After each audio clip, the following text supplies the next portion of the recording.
ഓസ്ട്രിയയ്ക്കാണ്.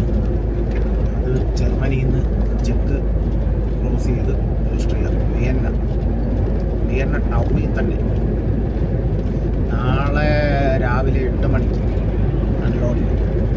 ഇപ്പോൾ 561 കിലോമീറ്ററോളം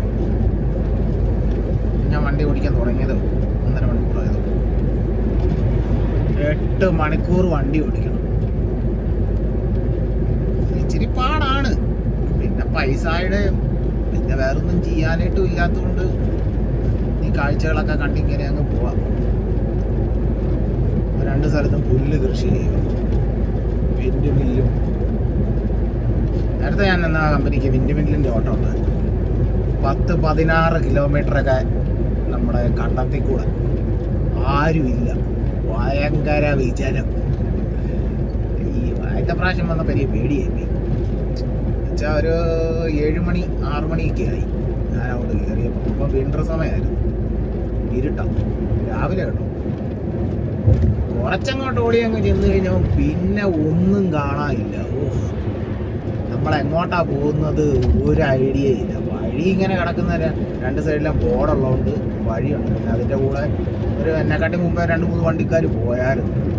അവരൂടെ പോയില്ലെങ്കിൽ നമ്മളിങ്ങനെ മൊത്തത്തിൽ വെള്ളം വിരിച്ചിട്ടിരിക്കുന്ന പോലെയാണ്. അതിനകത്ത് ഏത് വഴിയാ വഴി, എങ്ങോട്ടാ, ഏതാ താഴുവോ ഒന്നും അറിയത്തില്ല. പിന്നെ അവിടെ അൺലോഡ് ചെയ്യാൻ ചെല്ലുന്നതിൻ്റെ സ്ഥലത്തിൻ്റെ ഒരു 1-1.5 കിലോമീറ്റർ മുമ്പ് അവർ മാറ്റുവാണോ അതോ മറ്റേ ഉപ്പിട്ടതോ അങ്ങനെ ഏതാണ്ട് തെളിച്ചിട്ടുണ്ടായിരുന്നു. ആ കമ്പനി ഓട്ടം ഉണ്ടായിരുന്നു, നല്ലതായിരുന്നു.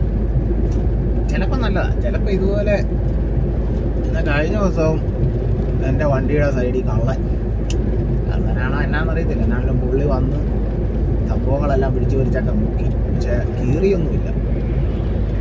പിന്നെ ഞാൻ ഇറങ്ങാൻ പോയില്ല. ഇറങ്ങിയാൽ എന്നാ സംഭവിക്കുമെന്ന് അറിയത്തില്ലാത്തതുകൊണ്ട് നമ്മൾ ഇറങ്ങത്തില്ല. അവരെടുത്തോണ്ട് പോകുന്ന സാധനത്തിനെല്ലാം ഇൻഷുറൻസ് ഉണ്ട്. അവരെടുത്തോണ്ട് പോകുന്ന പോട്ടെ. അവർ നമ്മളെ ഒന്നും ചെയ്യത്തില്ല, ഗ്ലാസ് ഒന്നും പൊട്ടിച്ചോ അങ്ങനെ ഒന്നും അകത്തോട്ട് കയറി വരത്തില്ല. പിന്നെ ഇറ്റലിയിലൊക്കെ ഇപ്പം ആൾക്കാർ 1-2 പേരെ ഡ്രൈവർമാരെയൊക്കെ കൊന്നെന്നൊക്കെ പറയും. പിന്നെ ഇറങ്ങി ചെന്നവരെ എന്തെങ്കിലും സാധനം കാണും, ചുറ്റിയോ തോക്കോ. നമ്മുടെ നാട്ടിലെ പോലെ വടിയും കൊമ്പുമായിട്ടൊന്നും അല്ലല്ലോ വരുന്നത്, ഇത് തോക്കുമായിട്ടുള്ള വരവല്ലേ. 2 പേരെ കൊന്നെന്നൊക്കെ പറയുന്നത്. അതുകൊണ്ട് ഇപ്പം നമുക്കൊന്നും കിട്ടിയില്ല. ഇറ്റലിയോട് നമ്മുടെ സുഹൃത്തുക്കളെയൊക്കെ പോലീസുകാർ പാർക്കിങ്ങിൽ വന്ന് ക്ലാസ് പോലെ എല്ലാവരെയും വിളിച്ച് നിർത്തി ഒരു ക്ലാസ് പോലെ കൊടുക്കുകയൊക്കെ ചെയ്തു. ആരും ഇറങ്ങല്ലേ, ഇറങ്ങി നിങ്ങൾ അവരെ എതിർക്കേണ്ട ആവശ്യം ഇല്ല. അങ്ങനെ വരുവാണെന്നുണ്ടെങ്കിൽ ആദ്യം 112 വിളിക്കണം. പിന്നെ ലൊക്കേഷനിൽ നിന്ന് എടുക്കാൻ പറ്റുവാണെങ്കിൽ വണ്ടി എടുത്ത് മാറണം. അങ്ങനെയൊക്കെ 1-2 കാര്യങ്ങളൊക്കെ പറഞ്ഞിട്ട് പോയി.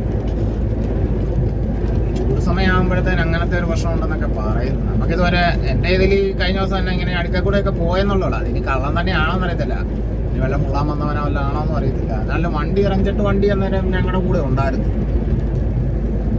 അതല്ലാതെ വേറെ 1-2 ഇങ്ങനെ ചെറിയ പറഞ്ഞ് ഇങ്ങനെയുള്ളതൊക്കെ ഉള്ളത്. നമുക്കൊന്നും വലിയ അനുഭവങ്ങളൊന്നും ഉണ്ടായിട്ടില്ല. നമ്മുടെ സാധനങ്ങളൊന്നും കീറിക്കൊണ്ട് പോകുന്നില്ല. നമ്മുടെ സുഹൃത്തിൻ്റെ വണ്ടിയെ അവരെ UK പോകുന്ന ലോഡ് പോകുന്ന ബെൽജിയത്തിലൊരു വഴിയുണ്ട്. അവിടെ വെച്ച് 2 പേര് കയറി. അത് അവിടെ സ്കാൻ ചെയ്തപ്പോഴത്തേക്കാണ് പിടിച്ച്. എന്നിട്ട് അവരെ ഇറക്കി വിട്ട് അത്രേ ഉള്ളൂ. ഫ്രാൻസിൽ നിന്ന് UK പോകുന്നത്.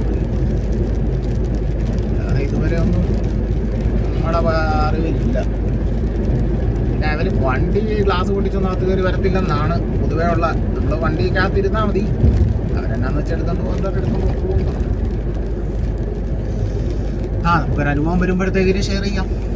അതുവരത്തേക്കിനും ഇങ്ങനെ കണ്ടവർ പറഞ്ഞതും കേട്ടതും ഒക്കെ ഓർത്തോർത്തി ഇങ്ങനെ പോവാം. പിന്നെ നമ്മൾ ശ്രദ്ധിക്കുന്നതല്ല കേട്ടോ, നമ്മൾ വല്ലയിടത്തും വന്ന് കിടക്കുന്നതല്ലേ. പിന്നെ അതുമല്ല, ഇവരെന്നൊക്കെ പറഞ്ഞാൽ നമ്മുടെ ഡബിളും.